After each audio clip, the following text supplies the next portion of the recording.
So we will have quiz 1 for pre-finals next week, Wednesday. So next week, Wednesday, quiz 1 will be about procedures and cursors. Yan, which is this topic. Okay? And then the type of questions you will be answering will be similar sa exam where you need to type the commands. So meaning you need to input the correct query, procedure, and statements for the given output. Yan. Okay. So let's proceed sa first example. Yan. So as you can see, okay, first, what is a cursor? If you're going to perform a repetition or iteration in SQL, you don't normally use for loop. Okay, we use for loop because we're going to iterate through a set of values. Ayan, in a row. So that is how we can make use of cursor. So cursors is a simple way of getting each row. Yan. So in this case, we have this example. Okay. So I will place this one sa notepad so that you can see the entire statement.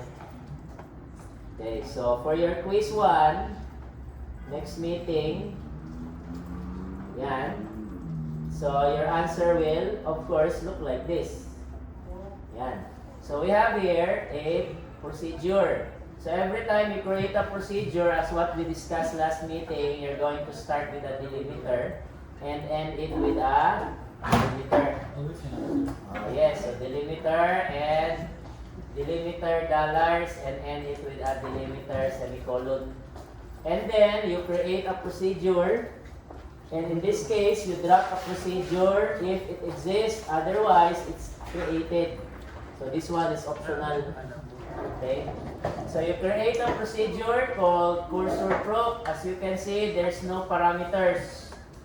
Yan. So you just call the procedure and it will execute all of these statements. Procedure, methods. Pero wala mang goy OOP direct.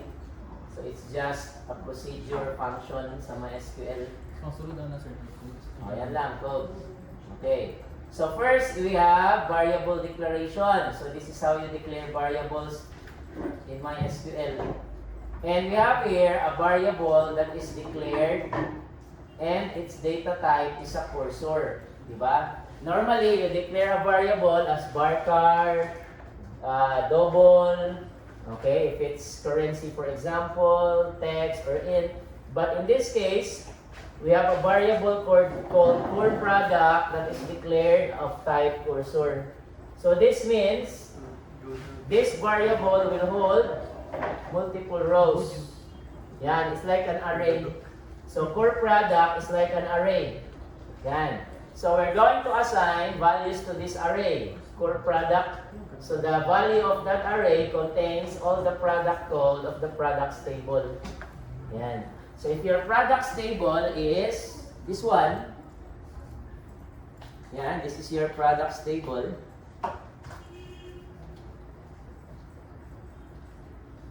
Okay, use cursor A.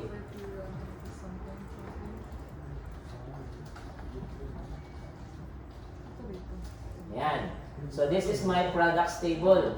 So by running this command, select product code from product. So all the product ID, all the product codes. Okay, so we don't have that. Let me change this to core product. Okay, so let me change. Create table. We don't have the table that is required for this example. So create table. Okay, lagay natin prod. Ayan. So what are the fields? We have product code. Ayan. Product code is Okay, product code is an integer. And then we have quantity in stock. So product name. And then quantity in stock. Quantity in stock. Yeah. Okay, so let's assign values. Insert into prod values. Okay, product code, name,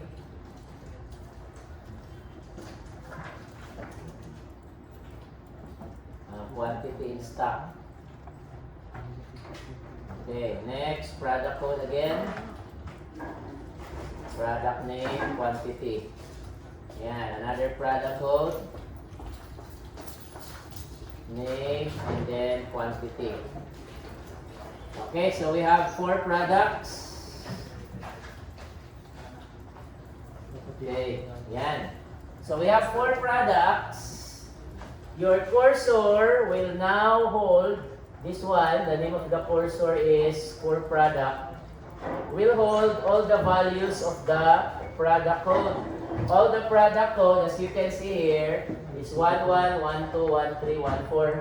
So treat this variable core product as an array. So array yan siya. Because there's no array here. Diba? In MySQL programming, arrays are simply columns of your table. In this case, this is a 1D array. 1D array of core product based on the values that we insert using select. So if you look at the select query, we're only selecting one column product code, which is 11, 12, 13, 14. So this variable, a 1D array, will hold that column only. Okay, and then we have here a declare continue handler for not found. In this case, we're going to set no more products equals to 1 if there are no more rows, okay, to read or fetch. So in this case, no more products equals to 1 because we're going to move from one row to another. That's why we need to stop performing iteration. So this is basically a way or a condition so that our iteration will stop. We assign a value 1. So if it's 1, that's the time we need to stop the iteration. Okay, so next statement we have create table. Currently, there's no table info logs in MySQL. So we're creating it if you call the procedure. Next, open the array. Our array is core product. This one. So if you open the cursor, you're basically preparing it for reading. So we're going to read the core product, which contains 11, 12, 13, 14. And then we're going to fetch it. Every time you fetch this array, you're assigning the first value, which is 11. Diba? Sa variable PRD code. So if you check the contents of our table from prod. Okay, from prod. Ayan. So the first row is assigned to PRD code. So this is the first row, 11. So the value of PRD code is 11. Yan, every time you fetch. As you can see, there's another fetch here, which is the same, di ba? Same statement, fetch, fetch. So in this case, this is the second row. So this is the first row, and then the second fetch is inside the repeat statement. So meaning, second row, repeat again, third row, repeat again, fourth row, and then after that, no more products equals to 1. That's the time we stop the repeat. Okay, so fetch, this is the first row, 11, which is assigned to this variable, which is 11. We're now going to use this variable, which is 11, and then perform the select query. So if you look at the select query, what does it do? it's using the PRD code. So the PRD code here is 11. That's the first row. We're going to select the quantity in stock of the product code 11. So in this case, that is this one, 12. So 12 is the value that will be assigned to quantity in stock variable. So quantity in stock, as you can see here, is declared as an integer, di ba? Integer yan. So we're assigning a value to this, which is 12. So this is 12. Okay? This one, quantity in stock. PRD code is 11. Okay, PRD code is 11. We're going to get the quantity in stock, which is 12, and assign it to this variable. Yan. And next, we're going to check what this variable holds. You cannot use a field here. This is not a field, quantity in stock. This is a variable. You cannot use a field inside an if statement. It must be a variable. That's why we need to use into. Okay? So this is now a variable, which is the result of running this query. So running this query, we assign a value to this variable. And then we can use an if statement to check the value if it's less than 100. So since quantity in stock is 12, di ba? It's less than 100, so meaning it's true. We are now going to insert a value in our info logs, which was created in this line, di ba? Info logs. So we're assigning a value to info logs in the field message. What's the value assigned? The PRD code. So PRD code is 11. Okay, this one, the PRD code. So we're assigning the PRD code to the message field in the info logs table, the one that is created here. Okay, and then after that, we keep on fetching. So we're going to move to the next row, which is 12. And then go back sa repeat. Perform the select query again. Ayan, so this is now 12. PRD code. Quantity of in stock is now 100. Yan. So 100 is less than 100? No. So we're not going to insert anything in the info logs. Proceed against a fetch. So fetch is now 13. So 13. Ayan. And then proceed against a repeat. This is now 13. PRD code. Get the quantity in stock, which is 99. So 99 is less than 100, yes. So insert something in the info logs. 13. Okay, 13 will be inserted. And then, move to the next row, which is 14. So every time you call fetch, you're moving to the next row, next row, next row, until it's equals to 1. Meaning, you reach the end of the file, the last row. Okay, you cannot move to the next row anymore. Yan. So, this will result to inserting values in the info logs, which will be selected. Yan, once we are done with the fetch, you close the cursor. Yan, the one that you used to open for product, you fetch it and then you close it. You select the contents of info logs because that's what we used to insert, and then you drop the table info logs. So meaning the info logs is created, inserted, and then selected, and then dropped. So it's just inside the procedure. It's not going anywhere. So it's select, created, and then drop after. Ayan. Okay? Alright? Ayan. So if you run the procedure, ayan. So the procedure name is check if out of stock. Okay, so that's our procedure. Yan. So this is the procedure. Paste. Execute in my command prompt. Okay, there you go. And then let's call the procedure. Yan. Okay. Call. Product code. Yeah, we don't have a product code in our table. Okay, wait, I forgot. This is our table. It's Pratt. Okay, we changed the table to Pratt. Yeah, I forgot to mention Pratt.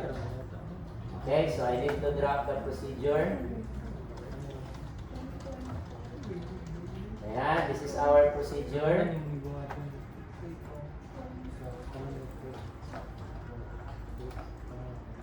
Okay, and paste again.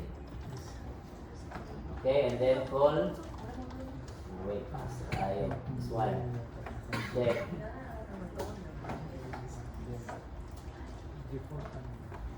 So call and then that's it. Already exist. Okay. Drop. I-drop naman. Okay, dapat if not exist. Okay, sige lang, no problem. Okay, so drop table info logs. Wala di ay na-drop. Drop table info logs. Okay, call again. Yan, there you go. So as you can see, we have the following. Our table, this is our table from products. Prod. Okay, prod. Ayan. So, this procedure, check if out of stock, will check the quantity in stock. If your quantity in stock is less than 100, it will insert it in the info logs table. So as you can see, product code 11 is less than 100. Insert. Product code 13 is also less than 100. So it will insert. Unlike 12 and 14, which is not less than 100. Okay, so this procedure will check if it's out of stock. Okay? So, similar to your extra 8, product codes will be your subject schedule. You're going to check if a student wants to enroll a subject, you will check existing subject schedule that the student enrolled already. So, if the student enrolled 3 subjects and the student wants to enroll 1 more, you will check that schedule, the new subject, compare it with schedules from the one that is enrolled. Yan, that is what you will do in the exercise 8. So for extra 8, you're going to do that using courseware procedures and another option from the menu where you choose AI. So AI will be the one doing the checking. It's not hard-coded. Okay? Like what we did sa stored procedure. Yan. Okay. So one more example, this one. So this is what you will do in your exercise 8. It's similar but it's not the solution. Okay. So I have here a procedure with 2 parameters. The 2 parameters is not defined or declared if this is an input or output. If you don't do that, if you don't add any out or in, like this one, automatic, these parameters will be input. Yan, input yan. Unless you declare one as out. So this will become an output parameter. Okay? So, yan, yung we-discuss last meeting. Okay, so in this case, we have the following declared variables. Yan. Okay. So we have variables with their data types. And then we have, okay, and this one as well. And then we have our cursor. Our cursor here, as you can see, contains all the expiration dates of the products table. Yeah, let's look at the products table. This is my products table. Okay, ayan.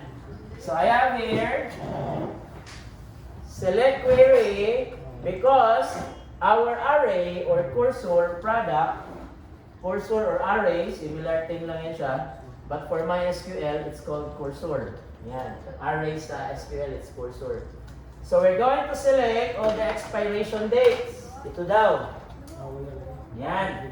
So for your extra 8, the same thing. For your extra 8, it's Monday, Wednesday, Friday, followed by start time and end time. For this example, it's just the day. Yan. Okay. So So we're going to get all the expiration date from the products table, but only the ID that was inputted in the parameter. So the parameter, as you can see here, we have prod ID. So the prod ID, for example, is 1. So our array now contains these 3 values. Yun lang. Okay? So all the expiration date where ID is 1. So you have 3 products with different expiration dates. So that's the contents of our core product cursor. Yan. Next, dito na tayo diretsyo sa set. So you have here 3 set. This is the requirement for your extra 8. So for your extra 8, you're going to use left substring. Yan. So let me give you an example for substring.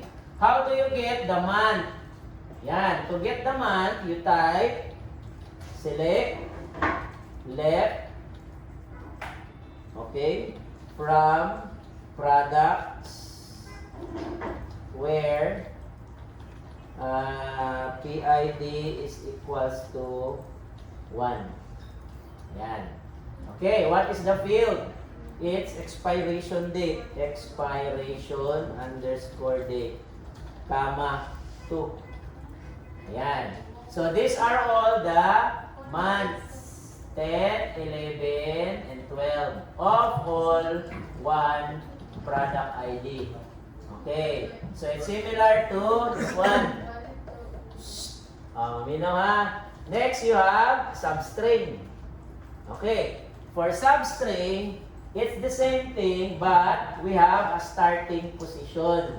So the starting position is 4. So this is now substring, it's not left. Okay, substring. Ayan, so we have 4, comma 2. So meaning 1, 2, 3, and then 4. Starting sa 4th character, we're going to get 2 letters, which is 08.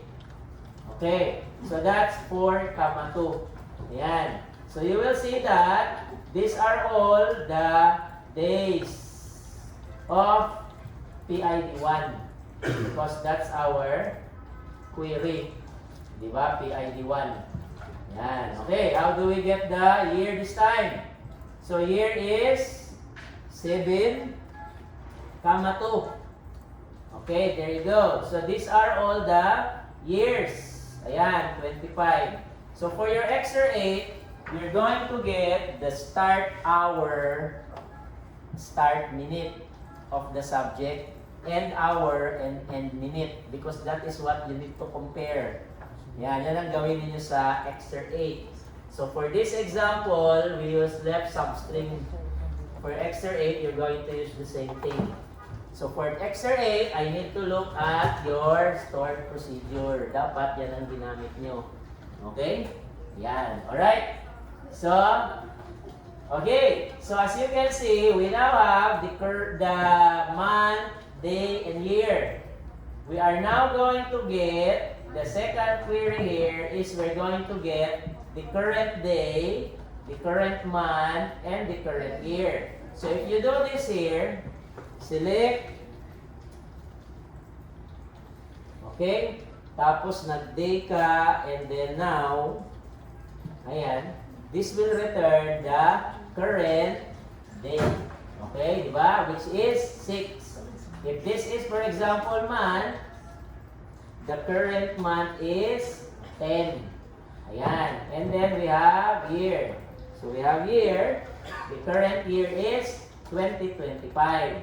So that is how you get all these values. And then, it's going to be assigned to a variable. P-day, month is assigned sa P-month, year is assigned sa P-year 2. So these are all the variables declared. Okay, sa taas. Next is we have an if statement. We're going to compare if the current month, this is current month, is less than the expiration month. If current month is less than the expiration month, you're going to give this product to the customer, meaning it's allowed to sell. If the current month is not, for example, it's equal or greater than the expiration month, ayan, meaning it's expired, you're not going to give it to your customer. We're not going to insert it in the orders table because it's not allowed, di ba? You're going to give a customer an expired product. So we're not going to insert sa orders table if it's expired. If it's not, we're going to insert it in the orders table. Yan. Okay? So, we're going to insert in the orders table the ID of the customer and the ID of the product. Okay, let us add another one. So, let us add here the, in your products table, this is your products table. Yan. So your products table contains the product name. Okay, so if you want to add a product name, that must be included here. Okay, so ayan. So pwede natin ilagay, select, okay, product name. Okay, let's add product name, P name. So we're going to get the P name. Ayan. We're going to get the product name and assign it to a variable. Okay, into prod name. Ayan. Okay. So in this case, prod name is going to be part of our table. Okay, currently prod name is not declared yet. So we're going to declare prod name. So this will be prod name. Ayan, so prod name. Okay, this will become prod name. Ayan. Okay, so we declared prod name. And prod name is going to be selected. Assign it to that variable if the ID is the one that we are currently pointing to.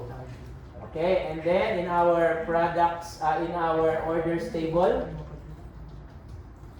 yan. Let's create the orders table again.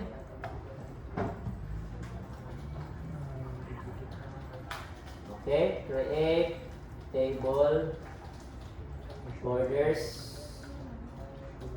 Ayan, so we have, anong una? CID, prod ID, okay, and prod name. Ayan, okay. Ayan, so let's see. So I will now run this one. So I will call this check if expired. Okay, that is the name of our procedure. Check if expired. Okay, so, ayan, there you go. So let us order. So a customer will now order. Okay, so, call, order. Okay, so we have customer ID. Product. Yan. Okay, consistent. More than one row. Okay, wait. Check if expired. This is prod ID. Yan. Okay, prod ID. Okay, wait lang. Insert. Let me check. Okay.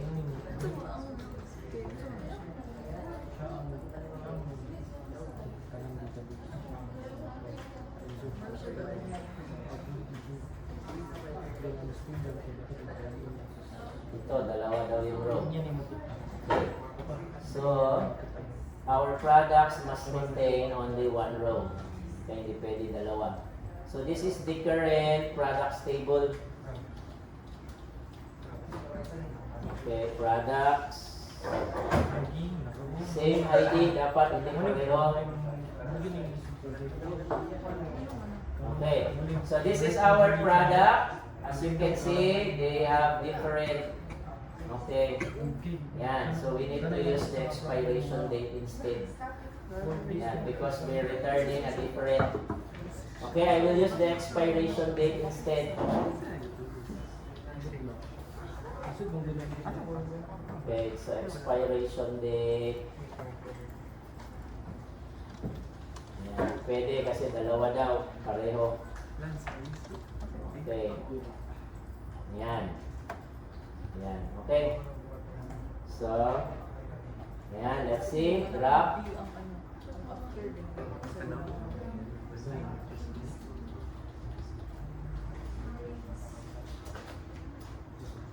Okay.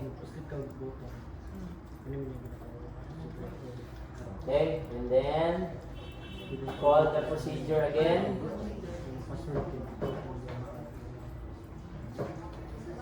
Okay, call. So we have the customer ID, maski ano lang yung ID, but the product ID must exist. Okay, one row pa rin. So we have product ID more than one row. This one. So, expiration date. Okay, tanggalin ko na lang ito Kaya nag-conflict.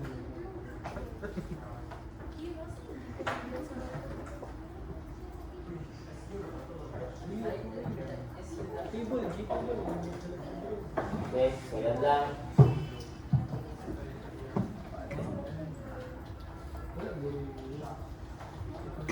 Drop procedure.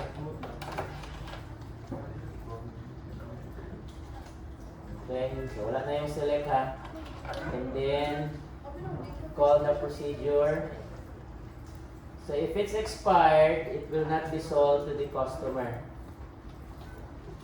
Okay, so we have customer ID, tapos product ID. Call on contest match. Okay, wait lang Products. Okay.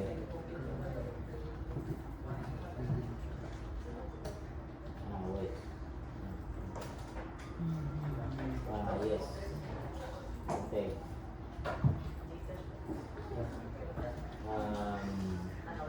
So the third. Okay, that's prod name. So prod name. Okay.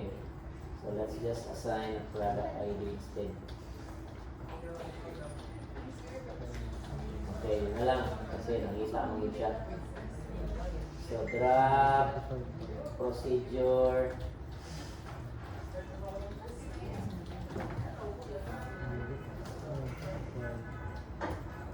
Okay. Ayan. And then call. This is our procedure name.